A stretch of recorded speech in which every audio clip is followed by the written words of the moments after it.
Hello everyone, welcome back to the channel. Really glad to have you here. In today's video, I want to talk about the power of Calamine Lotion in calming irritated skin, calming any burning sensation, any itching going on. Calamine oil or lotion is the one to go to.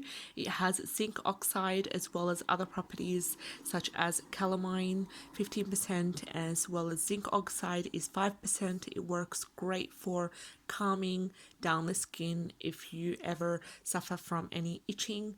Burning also works great for dry skin, severely dry skin, works great for eczema as well. I've tried it before. I've also tried it for burning. If you ever are cooking, for example, and you just have a burn, please use calamine lotion. Works great.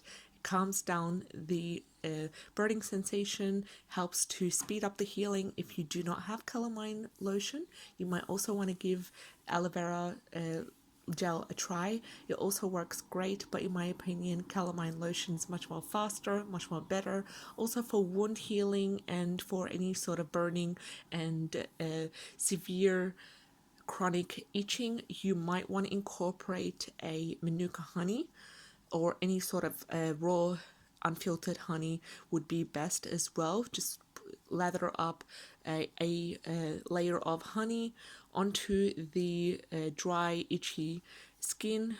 Works great. Do let me know what is your go-to remedies when it comes to itching, when it comes to any burning sensation on the skin. Love to hear from you. Take care and have a great day. Bye bye.